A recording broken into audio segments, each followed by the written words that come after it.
guys all ready? So we just got some information really in the last 15 to 20 minutes about the status of this case. So I'm going to introduce our Lieutenant Colonel over the Division of Criminal Investigation, Colonel Jerry Lord, Jerrylohr. Colonel. All right, good afternoon. Obviously, we've spent an inordinate amount of time this morning investigating what we believe to be an abduction of a 5-year-old child. We have dispelled that. There was no child that was abducted, so we're pleased to announce that there was no abduction this morning. I'd like to take an opportunity to thank the community. Obviously, everyone has been worried. Everyone has been responsive. Our community has obviously done what we would expect them to do. They've called in tips. I know they were actively assisting us in our search. So I'd like to take a moment to thank our community for their support. I'd also like to thank our regional partners, St. Louis City, the St. Louis City Metropolitan Police Department, St. Charles City Police Department also assisted us with this investigation. And I'd also like to really take a moment to thank our detectives.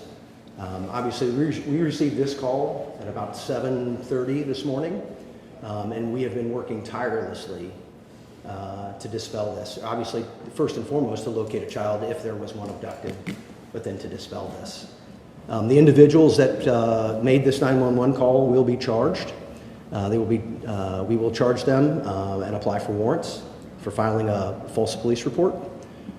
It's important to note the amount of time and resource and the allocation of our resources that go into something like this.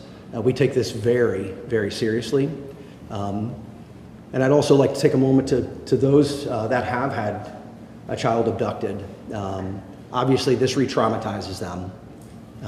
And so, again, we feel for their loss. And anytime there's a situation like this where somebody makes a hoax or makes a prank accusation or call, it re-traumatizes those that have actually experienced something like this. So, again, there was no child abduction. We are investigating the theft of a vehicle, and we will continue to do that. All of our efforts up to this point have been focused on finding what we believe to be a missing 5-year-old girl.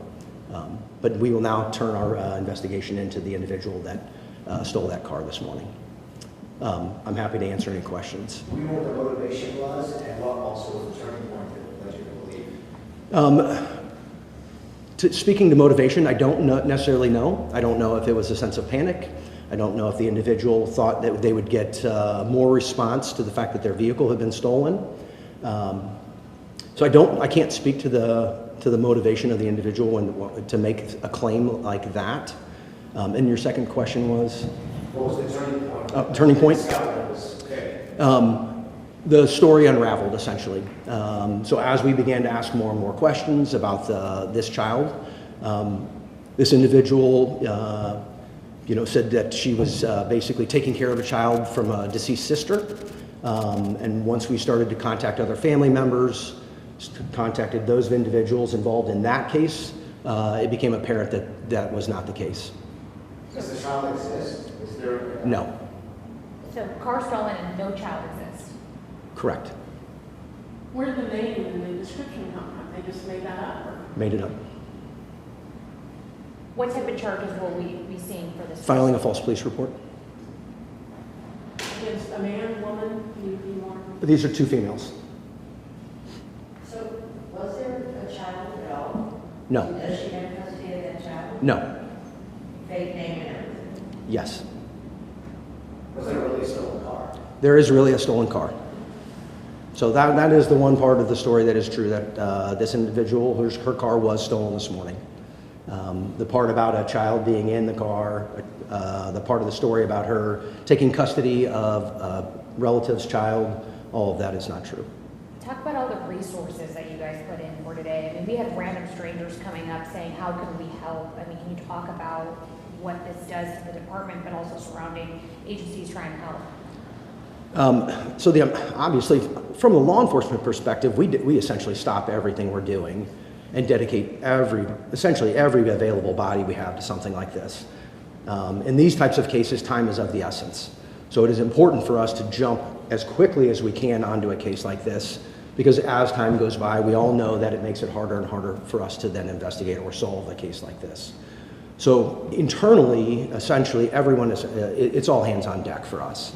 And as far as the community goes, it's no different. It creates anxiety, it creates unease. There's a belief out there that maybe this happens to me. So it creates a kind of a false narrative, which impacts and affects everyone. And that's why these are so disturbing. And it's unfortunate she chose to do this. And obviously we will try to hold her accountable through the prosecuting attorney's office. But it's just as far as the number of manpower, obviously, manpower-wise, essentially all of our detectives are now, or have been, focused on this case. You said there was a second female. What was her? It's her roommate. The car was stolen? The car, we do believe the car was stolen, yes. You have the person who stole the car? We do not, so the individual, no, but understand again, our focus was on identifying the 5-year-old, finding and locating this 5-year-old. And so, wow, we believe that whoever had stolen the car obviously would have had knowledge of this 5-year-old. But again, everything we have done is focused on identifying and finding the 5-year-old, and now we will then shift to trying to identify the individual who stole the car. Did this person say hey, yeah, I made this up? Yes, they have recanted. Did both women participate in this false narrative? Yes, up to a point, both had similar stories. Yeah, and Arrested or charged? yes, they're both in custody, and we will be applying for warrants. Yes, Is that a felony or a misdemeanor, the charge? I believe it's a misdemeanor charge. Yeah, Ages for them? the car has been located. Yes, we located the car approximately 2 hours after the 911 call. So again, kind of timeline-wise, I think the 911 call was between 7:30 and 7:51? 7:57? Thank you. 7:57 was the 911 call. I think by 9:30-ish, we had located the vehicle. Do the ages for the women? You know what, I don't have them off the top of my head, no. But I'm sure we'll be pushing that information out. Any message for anyone's watching? I mean, obviously about making these false reports. I would ask people to understand the impact that they have when they make an accusation like this, or they make a claim like this, and what it does not only to the community, more importantly, what it does to the community.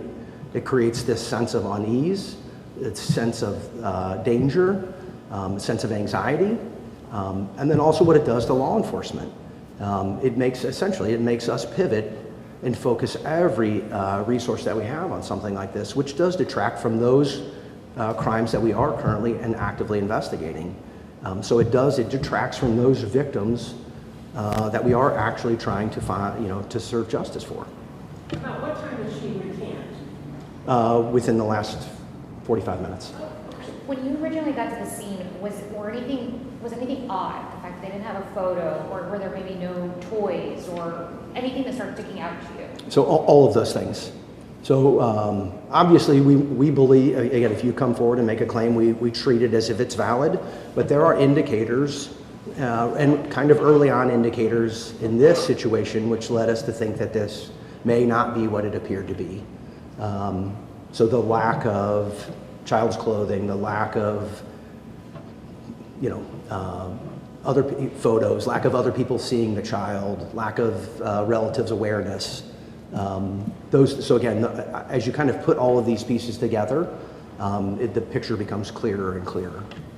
Did the car belong to the roommate or? No, it belongs to our suspect. Each of them have their own car. Yeah. Anything else? Awesome. Thank you so much for your time. I'll let Vera wrap it up. Yeah, thank you guys. And thank you guys for coming out, for putting everything out as quickly as you did. We really appreciate the help. We like to make sure that we stay in constant contact to keep the public informed. So if we get any charges or warrants or anything like that, we'll definitely be pushing those out to you guys this afternoon or as soon as they're available from the PA's office. Thank you.